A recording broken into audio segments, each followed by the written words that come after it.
Okay, welcome to our first note set in our last unit, Unit 5. It's on ADCs primarily, but with a little DAC stuff thrown in. So ADC is an analog to digital converter, and DAC is digital to analog converter. That's what this unit is focused on. It's mostly focused on some ways of characterizing the performance, the impact of an A to D on your audio quality. So I'm not going to get into the details of how these things work inside the chips, but rather as a system designer, how do you know the impact of the number of bits you pick or the sampling rate that you pick? Or if you're going to go buy an A to D converter, there are some characteristics of different models that you might need to know about. Or even just you're using a digital audio interface that you bought, and you have to make some selections of some options like sampling rate, number of bits, whether you use something called dither or not. So to really understand those, you kind of need to get into the theory of things. So in the subsequent notes in this unit, we will get into some of the theoretical ways to characterize the performance of an A to D converter. And that's, we're going to go into the dirt of that, perhaps more than you really need to, but I kind of feel like if you're going to be doing this stuff, you need to really understand where these rules of thumb might be coming from. But in this note set, just going to give you an overview of some of these things. I give some of the places here where I'm drawing inspiration for these notes, but not all of the stuff in this note set comes directly from one of those readings. And this chapter 6 is, fairly broad. It covers a lot of stuff that is not in this note set, but I wasn't sure exactly what sections I drew from, so I just threw the whole chapter 6 in there. Okay, let's get moving on this note set. So digital audio, it's right there in the word or the phrase digital audio. So somehow we have to take some analog audio signal. We're talking into a microphone, playing music into a microphone, using a guitar pickup to send an electrical signal directly into something. That's where the audio starts. It's an analog signal. And our digital audio system starts at the A to D converter. That's the thing that converts that analog signal into a discrete time signal or digital signal that we can process using digital signal processing. Now, at the end of all this, you got to get that signal back so you can run it through an amplifier and then into a speaker or headphones or whatever to hear it. And so we need a digital to analog converter, a DAC, to bring it back into the analog world so that you can hear it. Now, there are some DSP applications like sonar and radar and things like that where you never really have to come back. You're just extracting some information from a sampled analog signal. But in audio, we need both the A to D and the D to A. And if you don't do this right, your quality of your overall system is going to suffer from that. So you need to understand the ins and outs of this. Part of that is the actual chip operation, the bits and the electronics of it. So your circuit designer might need to know that stuff, but from a system level, we don't really need to worry about what's going on in there electronically. So we're going to look at this from a math model point of view. Now, I say here that if you don't do this correctly, things will not be high quality in your system. And I say that it's even more important for the A to D converter than the DAC. Now, that may or may not be true.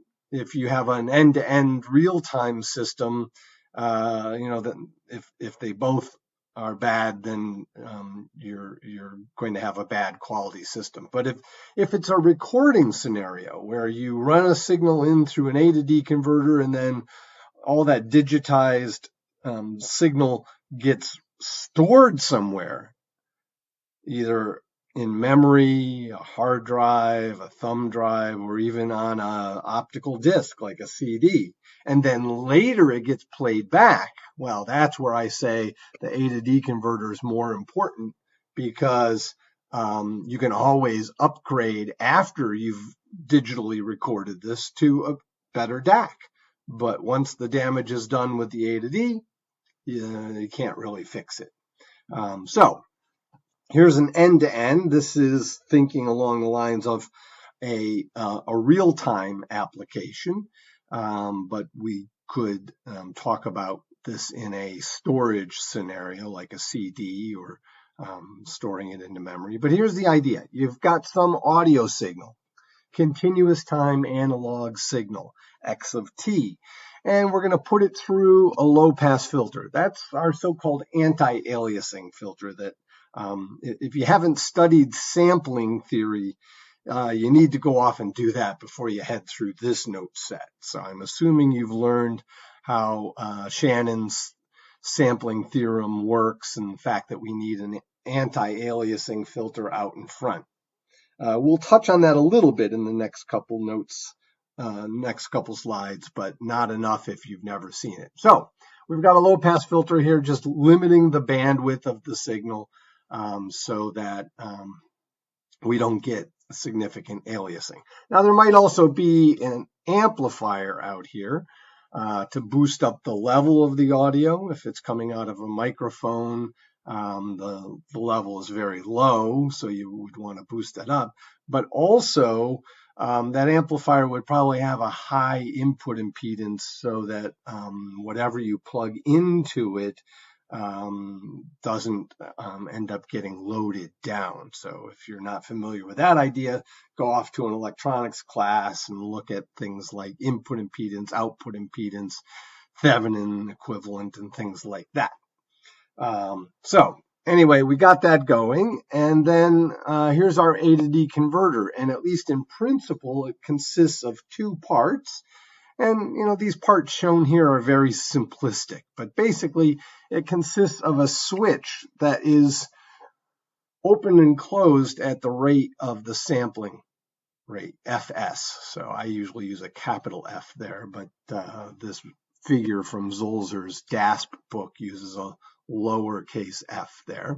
So every capital T sub s, which is the spacing between samples, that switch closes just for a brief, moment, microseconds, maybe even less than a microsecond. And it puts the value that is here, stores it on that capacitor. And so what we get, and then it opens back up and the capacitor just holds that value. So we get this kind of stepwise approximation to this. Now, in each one of these little intervals where the signal is held constant, the quantizer then works out a B-bit representation of that. That's not what this B is here. That's A and B and C and D for positions throughout this system. But B bits are used to represent whatever that value is in binary. And so that means we can only represent a finite number of points. So if we have B bits, we can represent 2 to the B different levels. So if the value falls between one of those two levels, as it most likely will most of the time, that level, the true level, has to be approximated by whichever actual quantized level is available, the closest one. And so that's the idea. And we're going to spend a lot of time talking about how that works, how to model it, and the impact it has on the quality of our audio. Okay, so now we've got a discrete time signal X of n, and we think about it as a bunch of little spikes. Each one of those little spikes can be thought of as a number times a discrete time delta function. So we would have the sample value here, we'll call it x of t here as well. So x of n capital T, where capital T is the reciprocal of Fs, times a delta function, discrete time delta function, and that would be,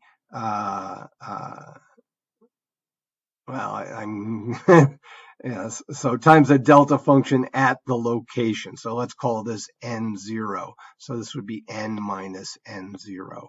So the sample at that particular position multiplies the delta and creates one of these. And then they're all added together effectively mathematically. So we get this stream of little discrete time delta functions. And then we do something to it. That's the whole point of digital audio signal processing. Maybe we're filtering it. We've talked about a lot of things in this course that we can do to it. Flange it, put a chorus on it, echoes, simulate nonlinear amplifiers, and all sorts of things. The point is that it comes out looking different. That's what we wanted to do to this. And now we're going to run it through our digital to analog converter. So the first thing it does is it's really reading these things as binary numbers, a stream of binary numbers. So the first thing it does is it figures out from the binary numbers representing this thing. So for the particular sample, let's look at the first one. It takes the binary representation for that and figures out what the level value, the decimal value of that is, and just holds that value for the time of TS, the interval of TS. Then the next sample gets converted and it holds that value.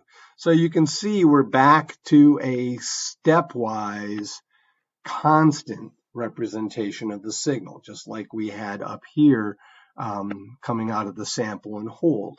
Now that won't sound very good because it has all these harsh instantaneous changes, instantaneous at least in theory, but it will sound horrible. It has lots of high frequency components that were not in the audio range. And so now we have an analog low pass filter. Its job is to smooth those transitions out and make it a nice smooth representation. And if we've done this right, the shape of this smooth curve should correspond to the shape of that. Now there will be some errors, partly due to the quantization that makes these not quite the same as those levels, and also due to the D to A converters effect and what we do with this low pass filter. But the theory tells us that at least in theory we can do all this perfectly. And what that tells us is that in practice, you tell me how good you want it to be, and I can get it that good. But it might cost more to get it that good. So digital audio from the A to D and the DAC point of view is always a trade-off of resources versus quality. So that's the idea. But that's what we're aiming to do. And we want to understand more about how these things work.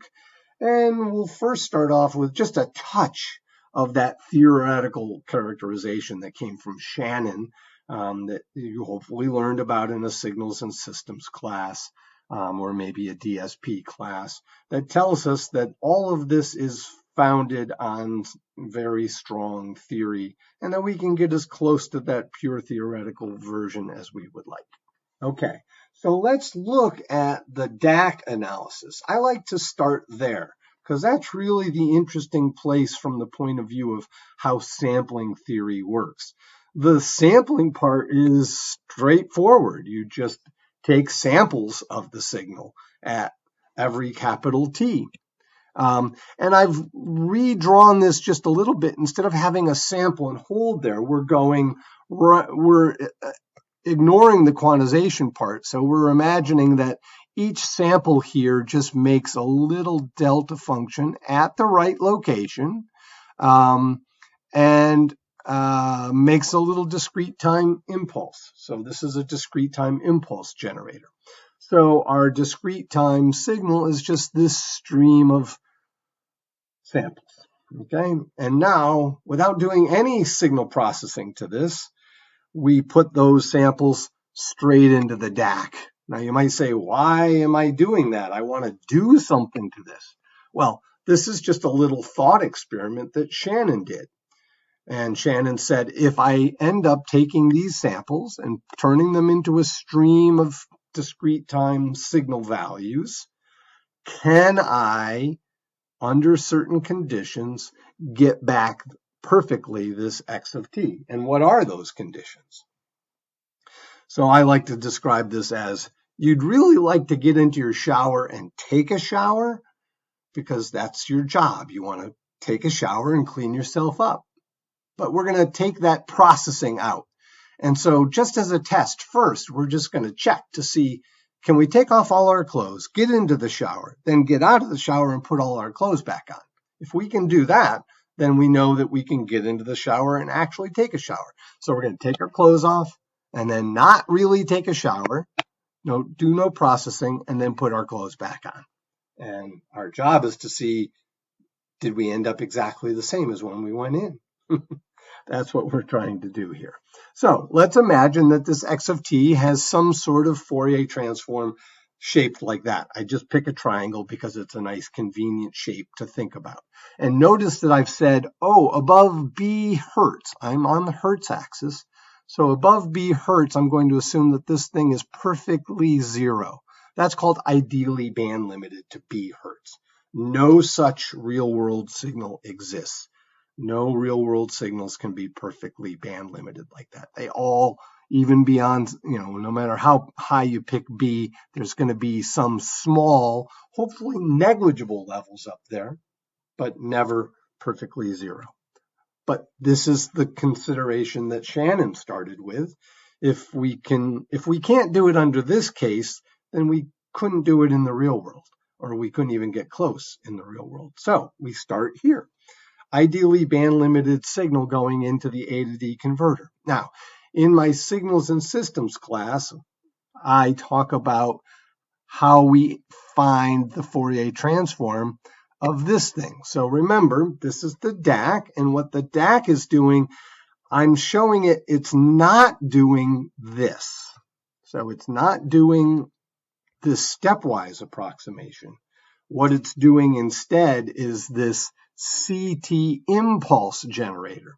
So each one of these little discrete time impulses, I should have drawn it here, but I got lazy, gets turned into a continuous time delta function or continuous time impulse. And they are spaced NT, or they're spaced T seconds apart, whatever our sample rate is. And so in my signals and systems class, videos online, if you want to go check it out, just search under my name, under my EECE 301 class.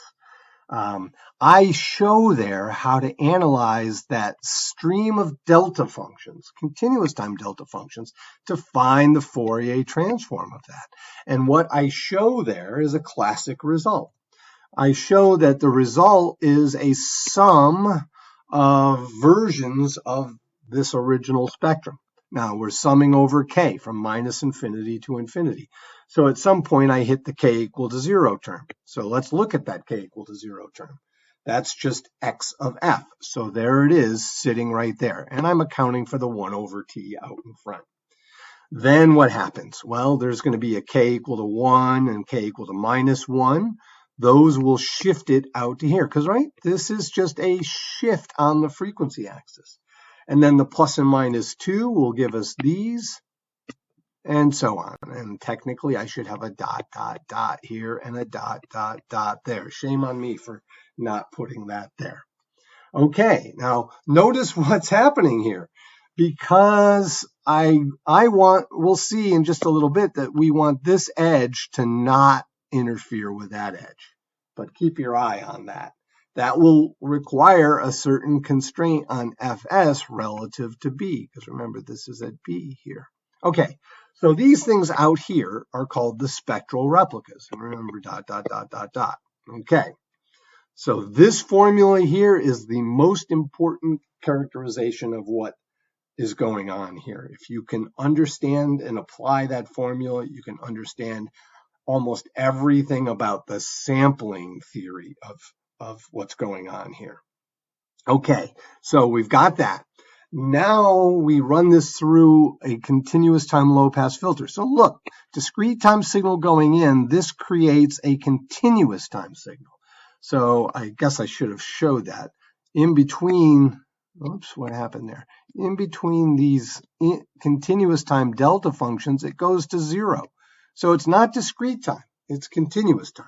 So now we're going to run that through a continuous time low pass filter, ideal low pass filter. And just for fun, we'll make its gain in the pass band to be T. Its job is to just counteract the 1 over T out in front here. And so what does it do? It's 0 out here. So remember, when we think about a filter, its frequency response multiplies the spectrum of its input signal to create the spectrum of the output signal. So when I multiply those, the zeros out here are going to completely suppress those replicas, the spectral replicas, and we'll leave this exactly untouched, except for multiplying by T. So it gets rid of the 1 over T. And so what am I left with? Something that looks like this. Now, under the conditions of how I drew this, that looks exactly like this. What were the conditions? I needed to move this up far enough so that this part here does not overlap there. If you analyze that, go back and look at my signals and systems notes on this. If you analyze that, that will be true if your Fs is chosen large enough. How large? Well, it has to be 2B or faster. Now, in the real world, we don't have a perfect ideal band limited signal, so there is no real concept of B. There's just kind of an effective B, and we would have to sample somewhat faster than 2B, whatever that effective B is. But that's all, real world stuff. And in audio, we have standards. The standard sampling rate is 44,100 samples per second. There are some other ones, 48 kilosamples, 96 kilosamples per second, and so forth. Those are the standard ones. So in the audio world, we rarely have to focus on how to pick the sampling rate. There's just a handful of ones that would typically be available to us. Okay, so that's the key. Now, we have not considered quantization, and a big part of what we need to do in this unit is get down to the detail where we understand the impact of the quantization. But we needed to settle this part first. Now, let's look at a practical digital to analog converter. The thing I showed here, this is straight from the previous page, that's an ideal view of the digital to analog converter. A sample comes in and multiplies a delta function, a continuous time delta function that comes out at the right time and then goes through an ideal low pass filter. And under the conditions we just said, we know how to make that thing look exactly like the signal that those samples came from. Well, here's a step towards a more practical digital to analog converter. I'm still not going down to the level of here's what transistors do, here's how the resistors are configured, but we're a little bit closer step. So we're also remembering that these samples come in as binary words, and we need some sort of binary to voltage converter. So that will create a level that is at some particular value. So coming out here, we essentially have these voltage points. And then that goes into the sample and hold. So when the number is available here after this conversion, takes a little bit of conversion time, the sample and hold will lock that in. So it holds it for the period of a sample interval. So capital T, 1 over Fs. And so this recreates this stair-step response. We did not see that here because we were doing simple mathematical analysis to just see theoretically, is it possible to recover the signal perfectly? And it was theoretically possible. We can't make an impulse generator, but we can make a sample and hold. So the real difference is instead of coming out with a stream of delta functions, we're really coming out with a stream of rectangles, where the height of the rectangle is at the level of the sample, and the width is capital T, or 1 over Fs. Now we take that rectangular thing and run it through a low-pass filter. Now, it probably can't be the same low-pass filter that we have up here. So with this new view, we now have to ask, how should I design that low-pass filter, at least from a high-level point of view? What frequency response do I need to smooth out those stair steps? So you'll notice if we go back a few slides, we are now looking at something that models this idea of creating this stair-step response. So this is the digital to analog converter. Yeah, it stands for DAC, but that's really the part where it takes a binary number and creates a level that's held for the spacing of TS. I use TS here because Zolzer uses TS, and I use capital T on my subsequent slide. It's the same thing. So that's modeling the binary to level converter and the sample and hold, and then this is the analog low pass that's inside the DAC. So the whole thing is the DAC. Okay, so we've handled a lot of that. So we now need to think about the effect of this sample and hold. So I've just redrawn all this over here and re-included the figure from Proakis and Monolakis' book.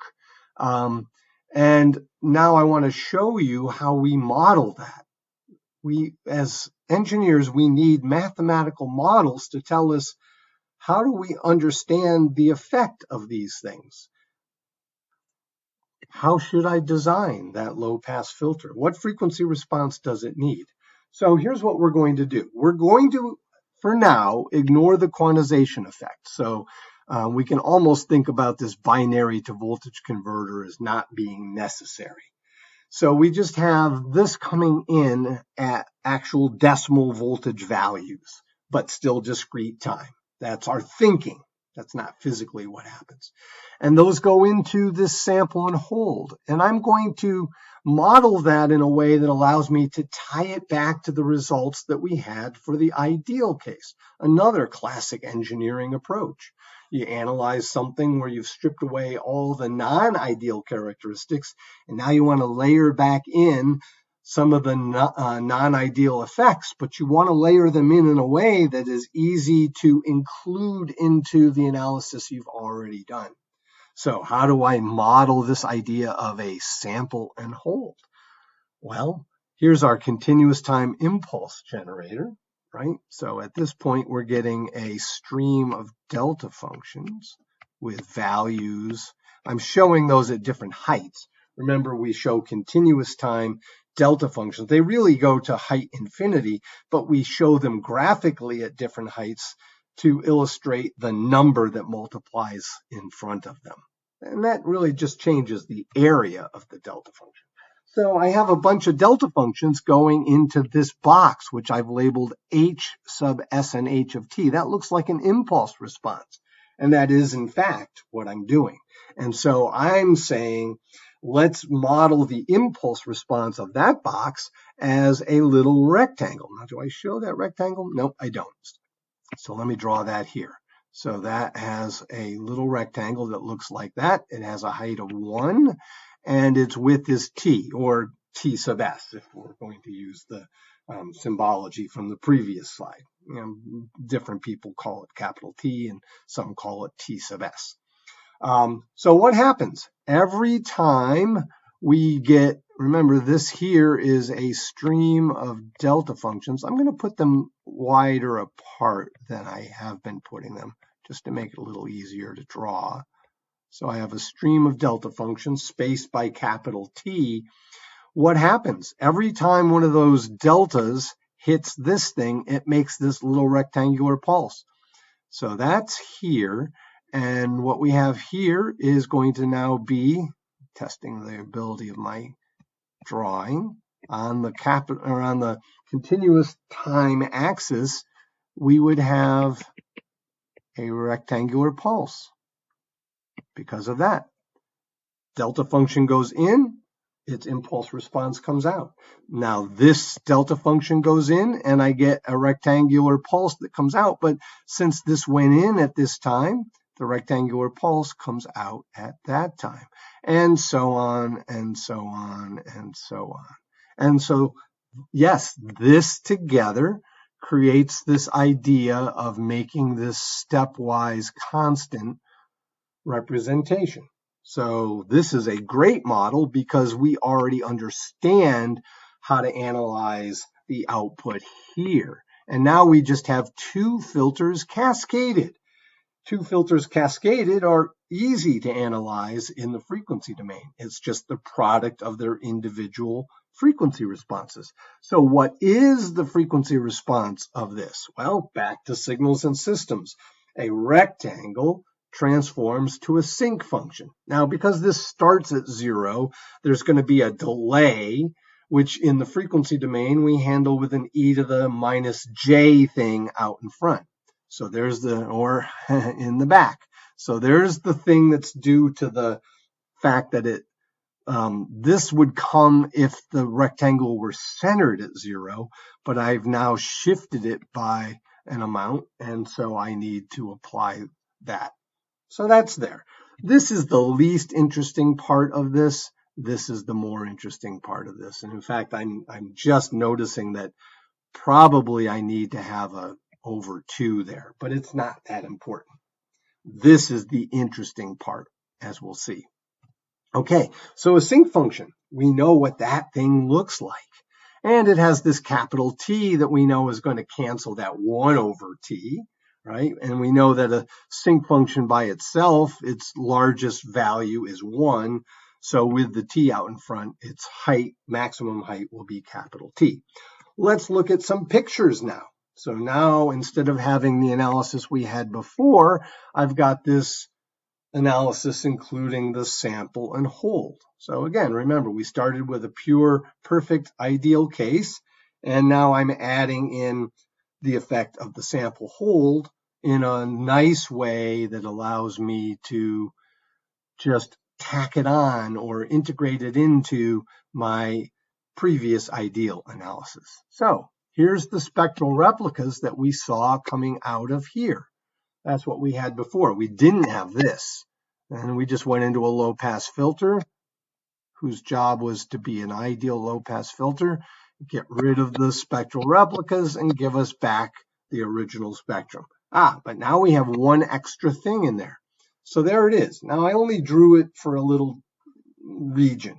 Okay, this thing keeps going. And in fact, the zeros of the sinc function are spaced every fs. And this is magnitude, so the parts of the sinc function that go down actually get flipped up. And this also gets rid of that e to the j thing. And that's why I wasn't terribly concerned that I think I missed a over 2 up in the exponent of that. So that's what we have. Now, notice that this part here is going to multiply this, and we no longer have that perfect suppression of that. Well, but we still have this. So what am I going to do? I'm going to design that low-pass filter.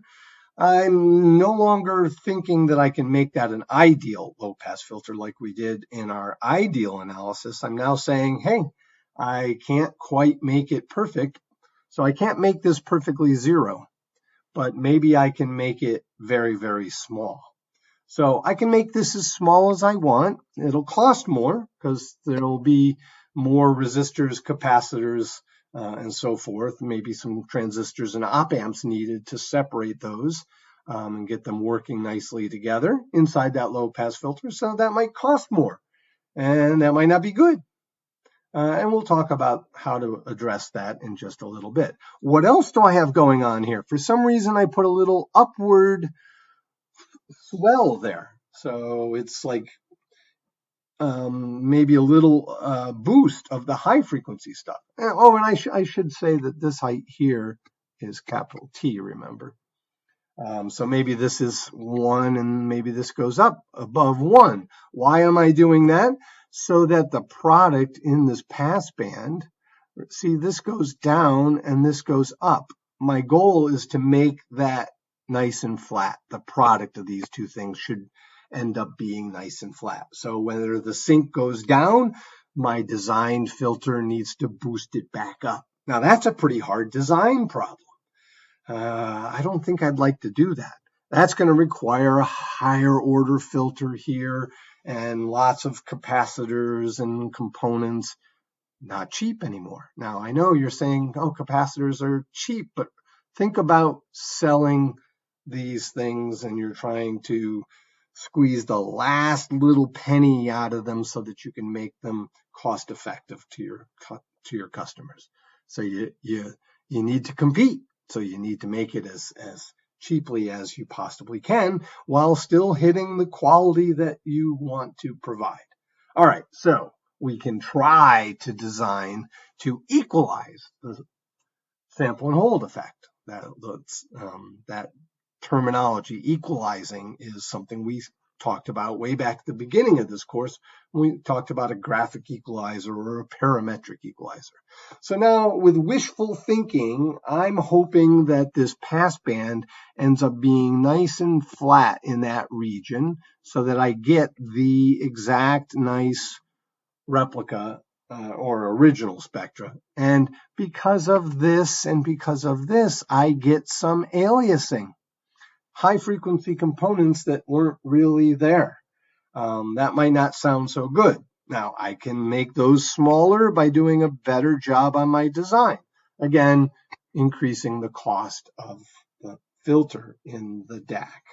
So we'll look at this some more. The way that we attack this problem is something called oversampling DACs, and they are very common in the audio world. The idea is that before we apply the signal to the DAC, so right back here, so we've got these samples. Forget that for the moment. We've got samples. Before we put them into the DAC, or in reality, it would be part of the DAC, we know how to do discrete time upsampling, right? We talked about multi-rate signal processing back in Unit 1. So go back there and relearn or learn for the first time how to increase the sampling rate of a discrete time signal. So now we do that, then we apply it to everything else that's in our DAC. And so that's something known as an oversampling DAC. And like I said, the upsampling usually is right inside the chip. So you can go out and buy an oversampling DAC and put it into your system. How do you know how much oversampling you need or if you need it? Well, that's what we're trying to understand here. Someone knows how to build those. You need to know how to tell them what you want built or which of the ones they built you'd like to buy. This is more likely. Now, back in the day when CD players were first coming out, this is literally a picture of the front panel of a Denon CD player from mid-1980s, I would guess. So this is just one little corner of the front panel, up usually in the upper left-hand corner back then. And they literally said right on the label, 8 times oversampling with a digital filter. And back then, very few consumers knew what that meant. And so they were marketed that way. 8 times oversampling. And then you'd see another one that was 16 times oversampling.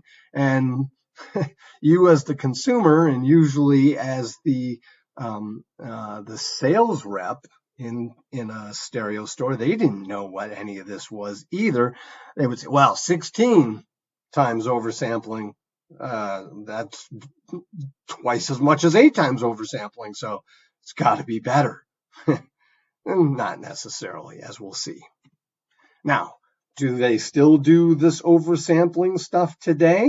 Yeah, here's a picture of a recent NAD, another digital or another audio company, their CD player. So both Denon and NAD are fairly high quality brands, maybe not the most high quality, but they're considered to be top tier stuff.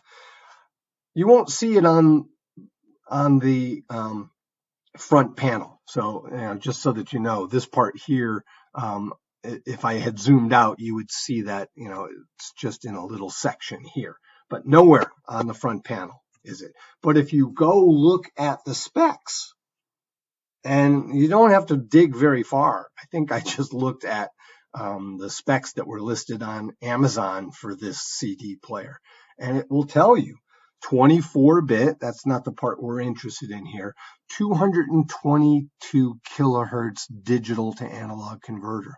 That's the upsampling. So you can figure out what the ratio is, right? 44,100 let's say 44.1K to 22K. You can figure out what that upsampling ratio is. But it's still being done. And now the question I ask, why would you do this? If we already have an appropriate sampling rate, 44.1 kilosamples per second, if we've declared that to be an effective and acceptable sampling rate, why do we have to upsample before we run it into the DAC? And in theory and in principle, you don't. I already just showed you that you can recover it. You're just going to have to do a pretty good job designing this final low-pass filter. That leads to engineering challenges, extra components, extra cost, extra space, all sorts of things. But the design to make this cascade, the product of those two, perfectly flat and get sufficient suppression of the replicas, the design of that is pretty hard to do. Not impossible, but pretty hard to do, and would require a very high order low-pass filter. So let's see what this oversampling buys for us. And literally buys. It will reduce the cost. We do this as designers to reduce the cost of the final product. So let's take a look at the analysis. Now, I'm only doing this for a 2x upsampling. You, I think, could figure out how this will change if we had an 8x oversampling or a 16x oversampling. So at this point right here, this is before the upsampling. I have a spectrum that looks like this. So this is right here. So I'm going to call that FS1. It's at 44.1 kilosamples per second. So my spectral replicas are out here. And remember, we don't have a perfect region of zero there, but hopefully it's small and negligibly small because we had some nice anti-aliasing filter prior to sampling. Okay, but the point is that this is pretty close, right? It's only this interval here with a 44.1 and this bandwidth here being at 20. That's going to be pretty close, right? So this would be something like 44 minus 20. So this is at like about 24 kilohertz. So we just have a little 4 kilohertz window in there. Not a lot of room to make a nice little transition band on our filter. So let's see what happens. Now I upsample by a factor of 2. I use my digital filter. Remember, we talked about that, right? The increase the sampling rate, that's sticking zeros in. So in this case, in between each pair of original samples, we just stick 1 0. So we've now effectively increased the sampling rate, but we saw that there were images. So there would be another one in here and in here. And the purpose of this digital filter is to get rid of those images. So those are gone. Now you'll notice that I've also made this a little bit wrong here. That has I'm basically pre-perturbing or pre-warping. Don't confuse it with the bilinear transform. I'm not warping this way. I'm just warping in value. So I'm just pre-bumping that up so that when it hits this sample and hold, the sample and hold will bring it back down. So remember back over here, we played that game. This is going to bring it down, so I needed to make this filter bump it up. Well, I'm not doing it here anymore. I'm doing it before this even hits with a digital filter. That's what they were advertising right here with the digital filter.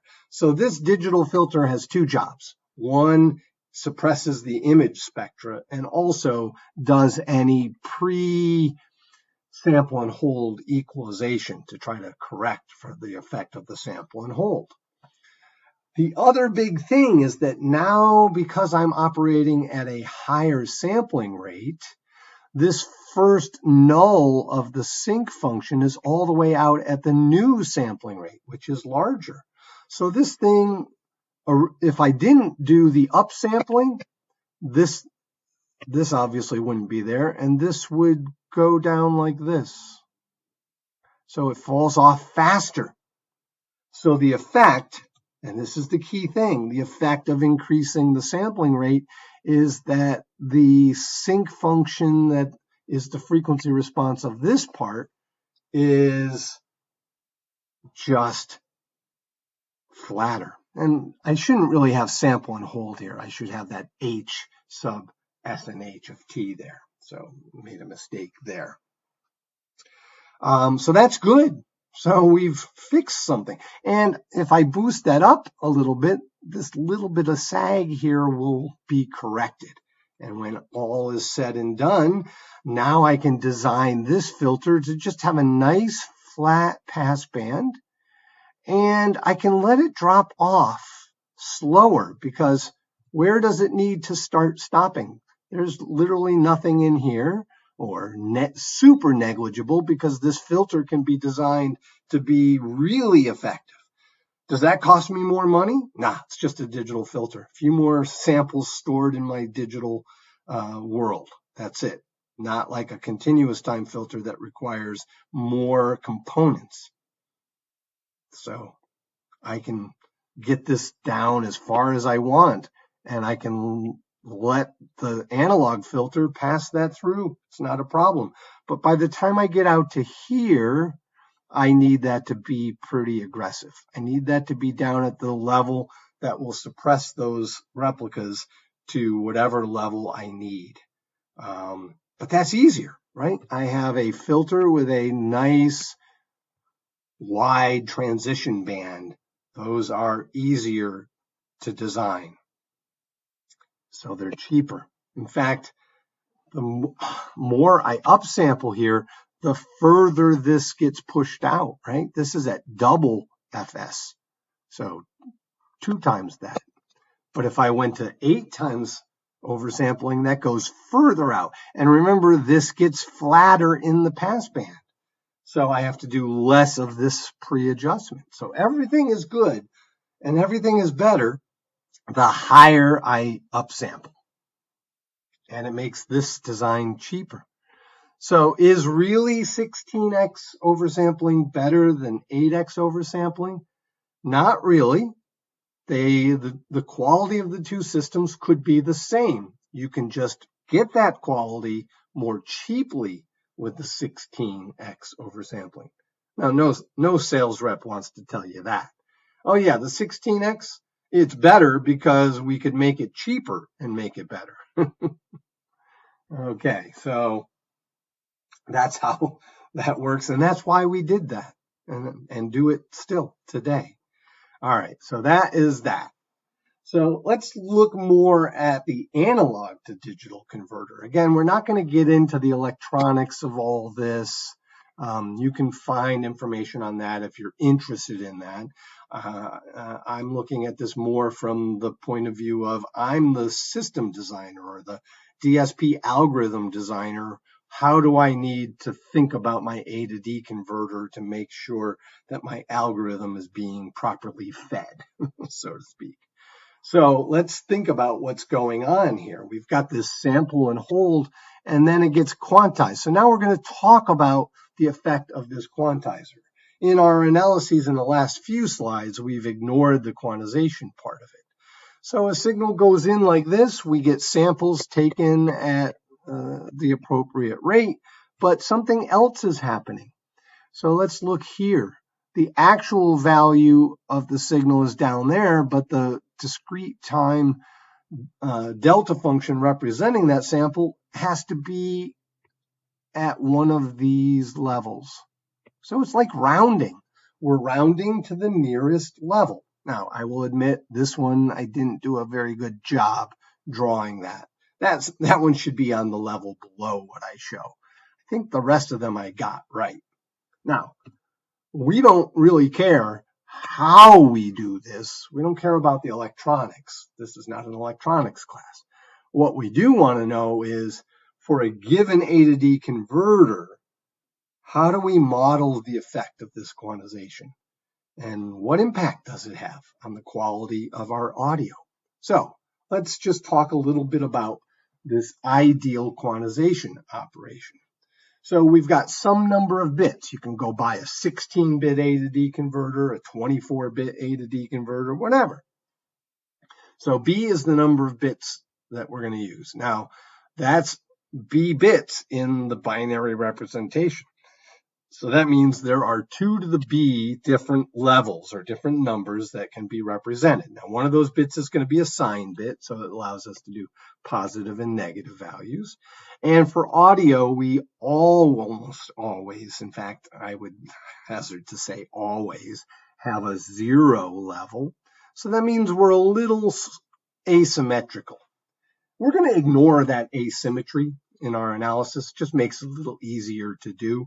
We're just going to assume that we have a 0 level and we get a -4 delta for this case, even though we wouldn't really have that.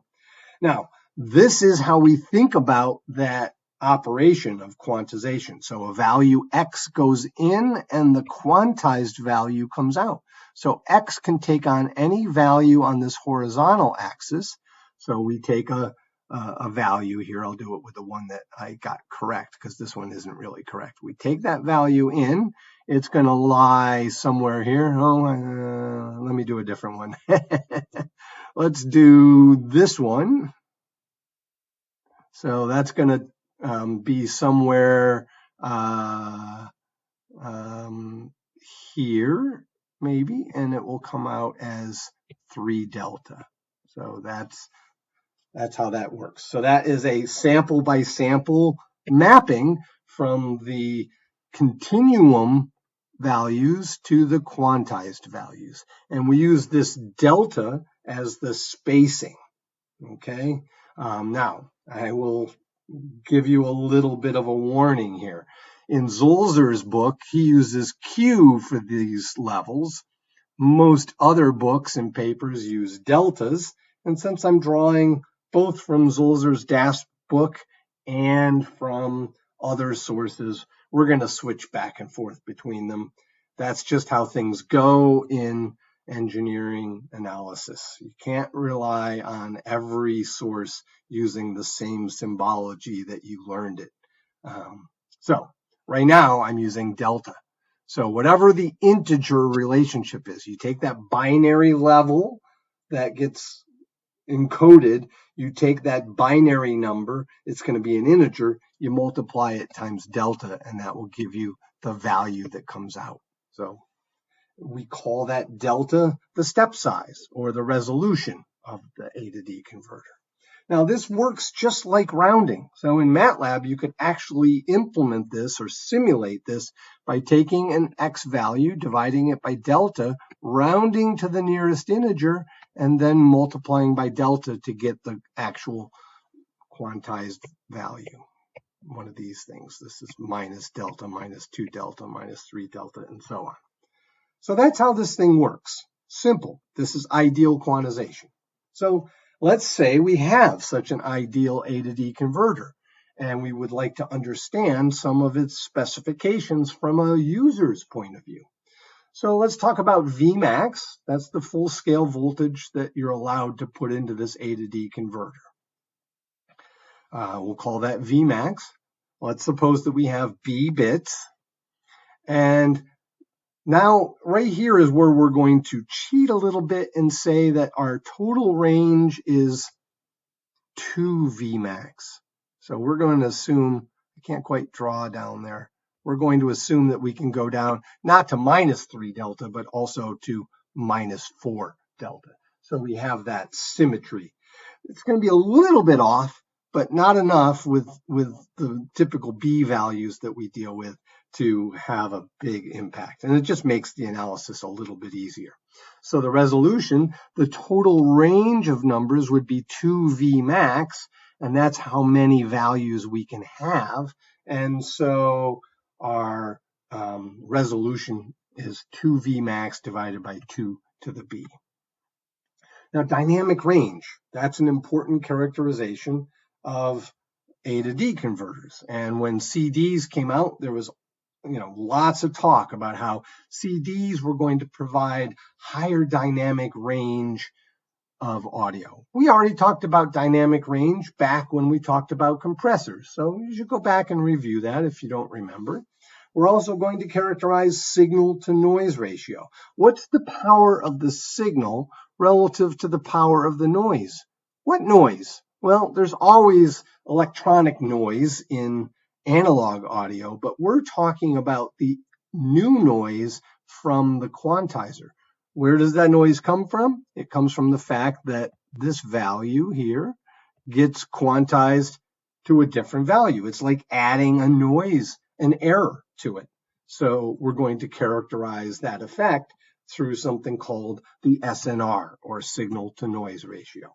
So let's take a look at some of these things.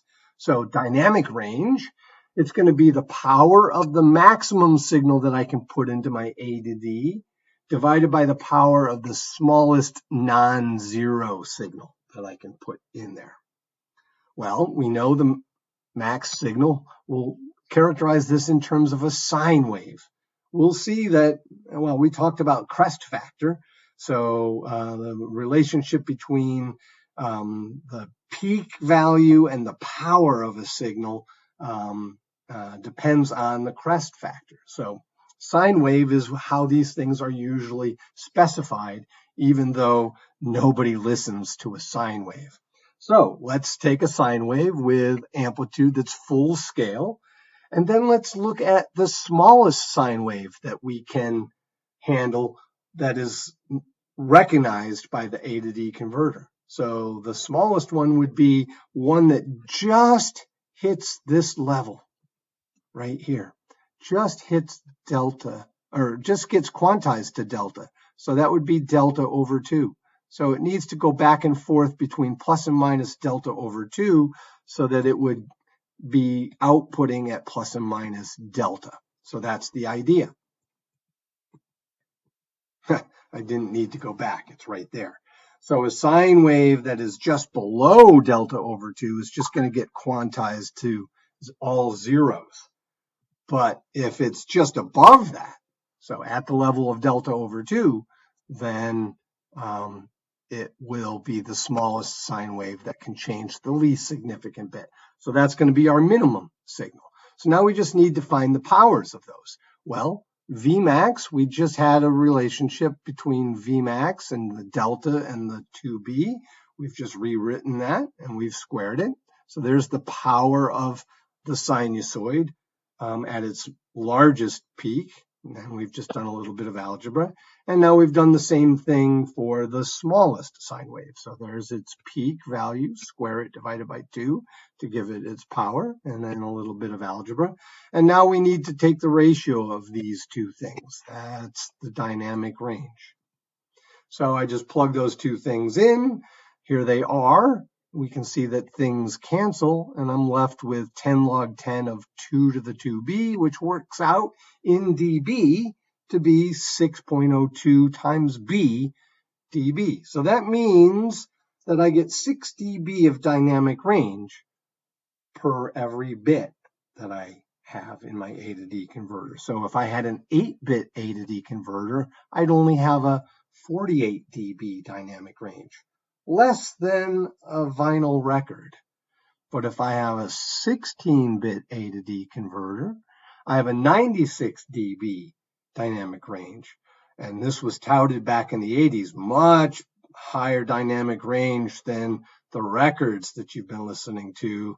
They only have something around 72-ish dB dynamic range, maybe 78. Yeah, well, that analysis only holds true if you're listening to sine waves. So that was the most rosy characterization of that. So that's dynamic range. Let's get to SNR. Remember I said that we think about that error as an addition to move it to the actual quantized level. So we can think about the quantized levels as being the original plus an error. So here's a little picture. Again, I think I got that one wrong, so don't look at that one. But this one, the quantized level is up here. The real level is down here. So I need to take the real level and add this amount to it. So there it is. There's the amount that I'm adding to it. So I can think of that as an error or noise signal that I add to the original to create the quantized. That's not really what we do. It's not how this really works, but it's an excellent way to model it, because now we can think of this as some sort of random noise. It's not really random, but we can think of it that way. It's all about models. So here's our noise model for quantization. Some sort of random thing that gets added to it. And we need a probabilistic model for this. So we're going to treat this thing at each instant of time as some sort of random variable. We'll use the capital E symbol to represent that random variable and the lowercase e to represent the particular values that it takes on. So we're going to need a probability density function. Don't worry, we're going to go into the details of these in the next set of notes. But if you do remember a little bit about this, I'm just mentioning it here. We're going to need a power spectral density or equivalently an autocorrelation function. I know at this point you're saying, I don't remember any of this. Don't worry, we'll go through it in the next set of notes. Then hopefully you'll remember it. We're also going to assume that there's no error value that's more likely than any other. So the values that these E's can take on, right? We saw that they're going to lie between plus and minus delta, but none of these values is any more likely to occur than the others. That's a pure assumption, but it turns out to not be such a bad one. And what does that mean? That means that we should model the PDF as uniformly distributed. And this is just our notation to convey that. And here's what that PDF looks like. So remember, PDFs, and we'll talk about this in the next set of notes, the value that they have on this axis are not probabilities. To find a probability, you have to find an area underneath that curve. But nonetheless, we can see that since it's flat, it's kind of telling us that everything is equally likely to occur. And we can find the power of this. It turns out to just be the variance of this random variable. And if you go look at what you learned about a uniformly distributed random variable with a width of delta and a height of 1 over delta, you'll find out that its power or variance is delta squared over 12. We're going to take a look at where that formula came from. And now, since we have a relationship between V and V max, we can rewrite that this way. So we'll be using that result in just a little bit.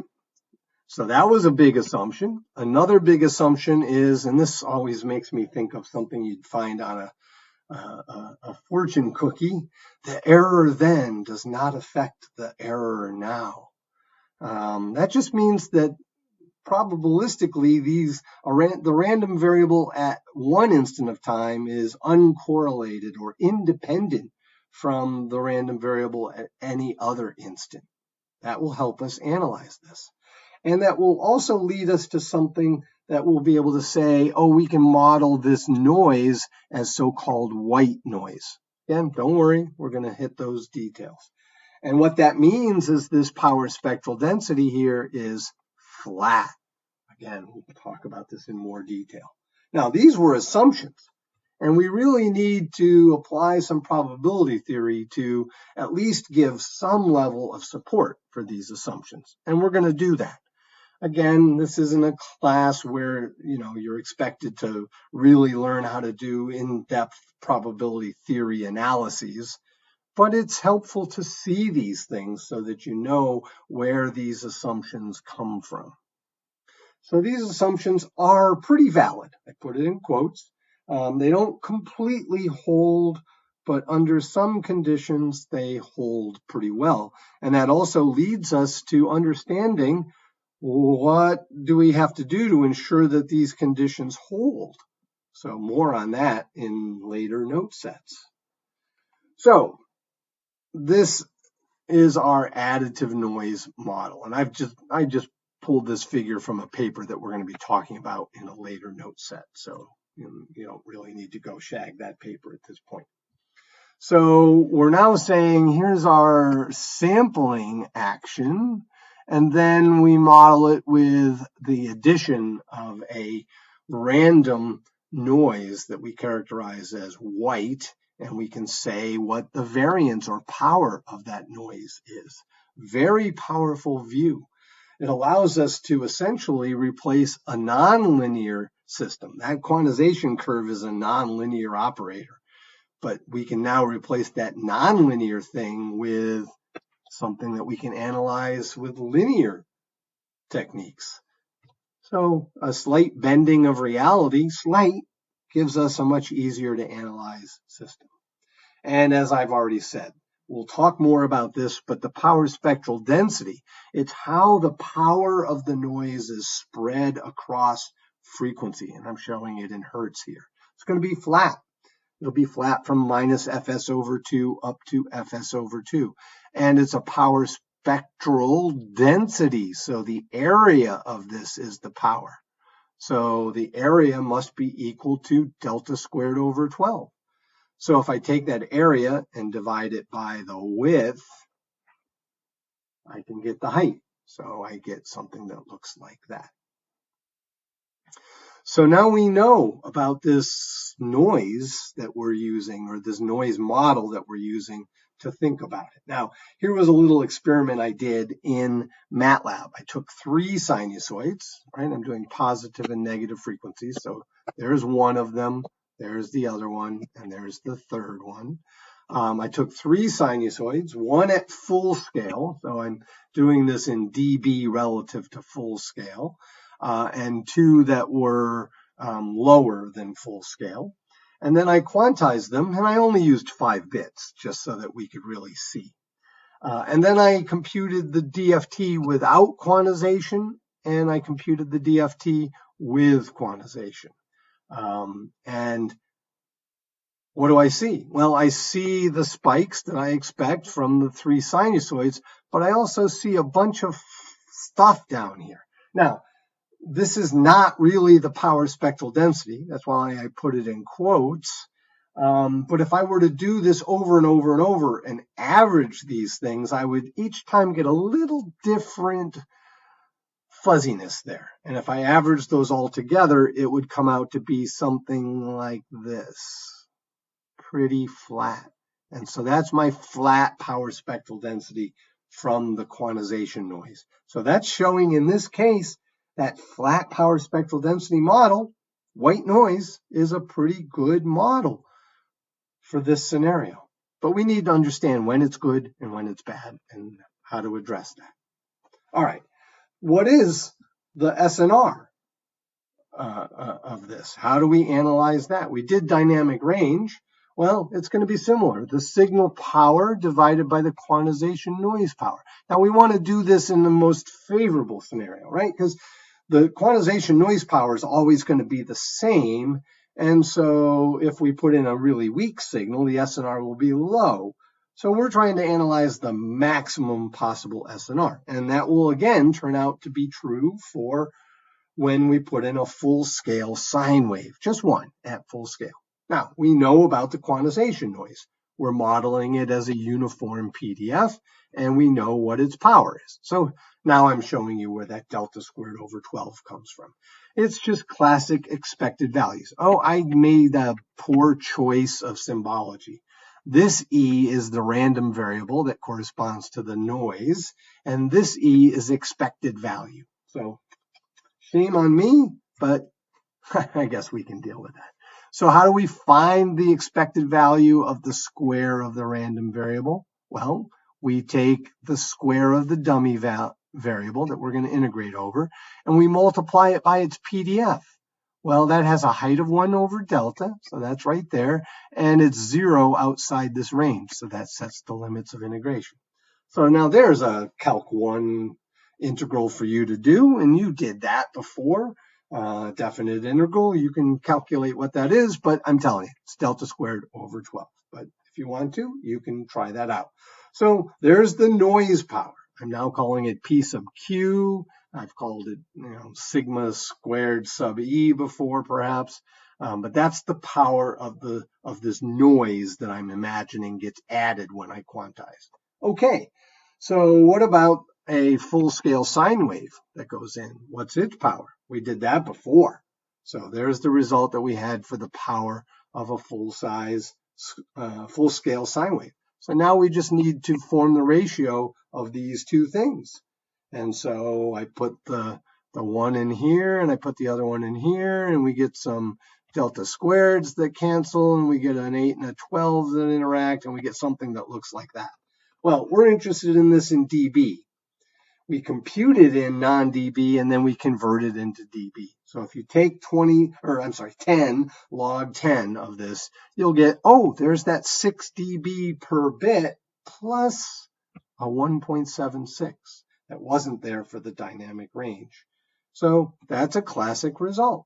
Again, that was touted in the early days of CDs, saying how much SNR we were going to have. That was only true if you were going to listen to a full-scale sine wave. But still, CDs do have impressive signal-to-noise ratios. So, like I said, it's only true for full-scale and a sine wave. Now, if you can do a crest factor analysis, also called peak factor, we looked at that before when we talked about compressors, we still get the 6 dB per bit. So that's kind of nice. You just get something other than the 1.76. And anything other than a full-scale sine wave, that number there will be less than 1.76. In fact, it could go negative dB. So that will adjust the SNR up and down. So just a reminder, here's a sine wave. And here, that's a low crest factor signal. In fact, it's the lowest possible crest factor signal is a sine wave. And here's a high crest factor signal. Spends most of its time down here. So that is what mostly sets the RMS level. And then every once in a while pops up to a nice high peak. So that sets the peak. Peak value over the signal RMS gives the crest factor. So we talked about that before. Here's a nice little plot. This is showing just for sine waves, or no, not for sine waves. It's showing, for full-scale signals only, whether they're, whatever their crest factor is. So this is showing different number of bits for my A to D converter, And this is showing inverse crest factor. I'm not quite sure why I did it this way with the inverse crest factor, but if the sine wave has the smallest crest factor, it's going to have the largest inverse crest factor. And it turns out to be its crest factor is minus 3 dB. Its inverse crest factor is minus 3 dB. So these points here would be the values that we would get from that formula, the 6.02b plus 1.76. And then as we increase the crest factor, we go down on the inverse crest factor. And you can see for any fixed number of bits, our SNR goes down. So that's the idea. And if we were to reduce from full scale, all these things would move down as well. So that gives you an idea. So to say that 16-bit CD is going to give you 96 some dB of SNR is marketing, mostly marketing, because that's only for a full scale sine wave. But still, good SNR. Now, A to D converters are not ideal, like we've been analyzing. There are some non-ideal characteristics, and I'm only scratching the surface here. One thing is that the relationship between their input and output values is nonlinear. So you can kind of think of this as being a mapping right before the quantization happens. So it will perturb the level that it gets quantized to slightly, sometimes. Okay? So that's the idea. Another thing that can happen is aperture jitter. You're clocking this thing, and maybe that clock has a little bit of imprecision. Its tick-tocks are not on a perfect grid of time points. That can have some impact. And then there's something called a missing output code. I never really understood how that could happen, but it does. There's just for a particular A to D converter, you run the levels through the range, and there's a binary code that just never gets hit for some reason. So that can happen as well. So that and these and a few other things as well, they will create errors in your A to D converter. One big thing is they increase the SNR, but they also create something called spurs. And so that can be a problem. So you might want to look at that. And so here to make this picture, I used my 3 sinusoid plot or case again. Here you can see the noise floor down here, but now we have all of these things. I imparted a fairly aggressive nonlinearity before I did the quantization to make a whole bunch of these spurs. You can see why we call them spurs. They're like the pointy things on the back of a cowboy's boots. So these things look like those pointy things. And so you find the line level where the highest spur hits, and then the highest full scale sine wave that can go in, and the distance between those is called the spurious free dynamic range. So if you go look at the spec sheet for a practical A to D converter, you'll see some of these things on the data sheet. I'm going to tell you the common definitions, but you should check. A data sheet that says a number should tell you how they are defining what that number is for. So signal to noise ratio, we talked about that already, but we talked about it for an ideal A to D converter. What they do is they measure it, and they basically take the ratio of the fundamental sinusoid power to the total noise power. But they exclude the spurs. So what they do is they go through and they find all the power, they find all those spurs, and they remove the power from those. So it's just total noise power, no spurs included. Then there's a second definition, which is called signal to noise and distortion ratio, or SINAD, some people pronounce that. There, they do include the spurs. Everything is included there. So if you're looking at a spec and SNR and SINAD are very close to each other, that's telling you that A to D converter is more ideal. It has less of these non-idealities that will create this excess noise. Then that leads us to something called effective number of bits. So remember, these two things can be different from each other. This should be predicted by that formula that we had for SNR, because it's only taking into account the noise power.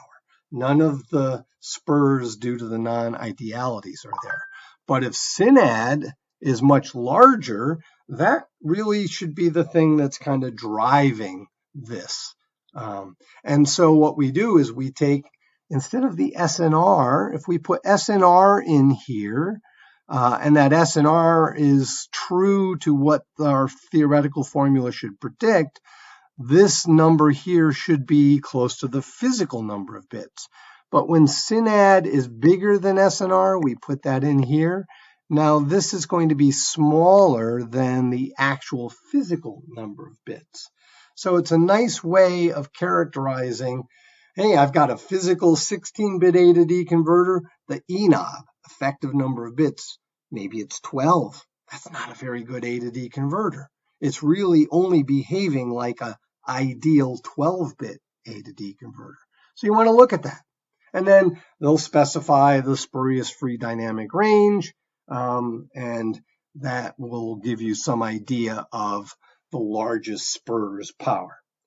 So those are practical things that you can look for on your spec sheet. You could spend a lot of time learning how to read these spec sheets.